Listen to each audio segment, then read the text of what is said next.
दोस्तों अगर आप भी शिवम दुबे, विराट कोहली और जायसवाल को बेहतरीन खिलाड़ी मानते हैं तो वीडियो को लाइक जरूर कीजिएगा। दोस्तों विराट कोहली, यशस्वी जायसवाल के बाद मैदान में शिवम दुबे ने चौके व छक्कों की ऐसी बारिश करी कि भारत ने हारे हुए मैच को जीत लिया। इन सभी खिलाड़ियों के चौके और छक्के की पारी आपको दिखाएंगे, लेकिन उससे पहले आप सभी का क्या मानना है? क्या शिवम दुबे को पांड्या की जगह लगातार खिलाना चाहिए या नहीं? आपका जवाब नीचे कमेंट जरूर कीजिएगा। दोस्तों भारत और अफगानिस्तान की टीम के बीच में चल रही 2 मैचों की T20 सीरीज सबसे रोमांचक मोड़ और मुकाबले पर आ पहुंची है। जैसा कि आप सभी जानते हैं कि पहले मैच में जीत के बाद भारत दूसरा ना जीते, ऐसा हो नहीं सकता।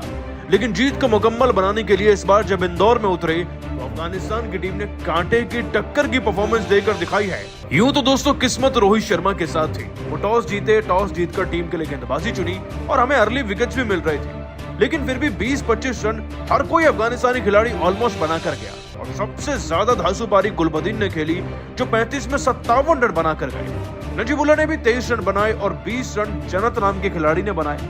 और दोस्तों जाते जाते मुजीब भी 9 गेंदों में 21 रन ठोक गए। अब तूफानी पारियां आई और अर्शदीप को आखिरी ओवर में विकेट मिले, और तब तक बहुत देर हो चुकी थी दोस्तों, क्योंकि भले ही आज मैदान में अर्शदीप ने 3 विकेट लिए, रवि बिश्नोई ने 2 और अक्षर ने भी 2 विकेट ले डाले, लेकिन इन विकेट्स का क्या फायदा जब विरोधी टीम 172 रन बना जाए। 173 रन दोस्तों इस मैदान पर बनना आम बात है, लेकिन इस टारगेट को चेस करने के लिए भारत की शुरुआत ऐसी थी कि सुनेंगे तो आपके रोंगटे खड़े हो जाएंगे। दोस्तों भारत की शुरुआत करने वाले रोहित शर्मा पहले ओवर की 5वीं गेंद पर बोल्ड हो गए 0 पर। जी हां, रोहित शर्मा का ये गोल्डन डक स्ट्रीक ना अभी जारी है। वो तो 0 पर आउट हो गए, लेकिन बल्लेबाजी का सारा दारोमदार यशस्वी जायसवाल और छोड़ गए विराट कोहली के कंधों पर। दोस्तों फिर उसके बाद तो केवल भारत की जीत ही सबको नजर आई, वो भी चौथे ओवर तक ही। ऐसा क्यों, चलिए आपको बताते हैं।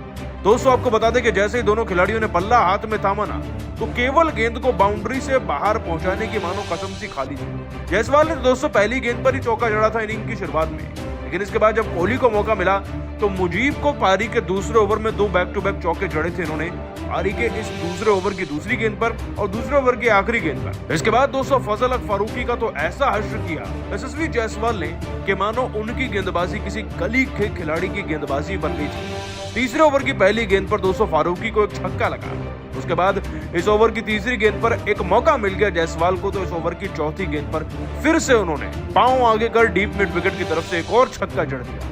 और दोस्तों कोहली ने भी नवीन उलहक को चौका जड़कर पारी के चौथे ओवर में पुरानी यादें भी ताजा कर दी और ये बता दिया कि 4 ओवर में भाई हमने 40 रन बना दिए हैं, जिसमें दोस्तों विराट कोहली के फिर 11 गेंदों में 4 चौके यानी कि 200 के स्ट्राइक रेट के साथ 22 रन थे, और यशस्वी जायसवाल अब 13 गेंदों में 2 छक्के 1 चौके के साथ 161 के स्ट्राइक रेट से 21 रन बना चुके थे। अब दोस्तों 4 ओवर में 41 रन बन जाएं तो जाहिर सी बात है 100 रन तो 10 ओवर में ही बन जाते। हालांकि दोस्तों आगे चलकर विराट कोहली 29 रन पर आउट हो गए थे, पर जो जायसवाल ने किया और खास तौर पर शिवम दुबे ने, वो आपको देखना चाहिए, क्योंकि दोस्तों दोनों खिलाड़ियों ने चौके और छक्कों की ऐसी छड़ी लगा दी थी ना कि एक वक्त पर इनके चौके छक्कों सबकी गर्दन पूरी घूम चुकी थी। दोस्तों जायसवाल की बात करें तो आगे अपनी पारी को बढ़ाते हुए 27 गेंदों में 4 चौके 4 छक्के जड़कर इस खिलाड़ी ने अपने 50 रन पूरे किए, तो वहीं शिवम दुबे ने भी ना 13 गेंदों में बैक टू बैक 3 छक्के लगाकर 27 रन बना दिए थे। मतलब कि हार्दिक पांड्या की सारी कसर ना इस खिलाड़ी ने पूरी कर दी, और पारी के 10वें ओवर में नबी को तो इन्होंने बैक टू बैक 3 छक्के जड़े थे, जिसके बाद दोस्तों भारत को जीतने के लिए अब 62 गेंदों में 60 रन से भी कम चाहिए थे। मतलब कि दोस्तों दुबे और जायसवाल ने मिलकर ना मैच को फिनिश किया, तो वहीं कोहली ने भी योगदान तो दिया ही था। फिलहाल आप सभी कोहली, जायसवाल और दुबे की इस खतरनाक बैटिंग को 10 में से कितने नंबर देंगे नीचे कमेंट करके बताइएगा और सब्सक्राइब कीजिए हमारे चैनल को। धन्यवाद।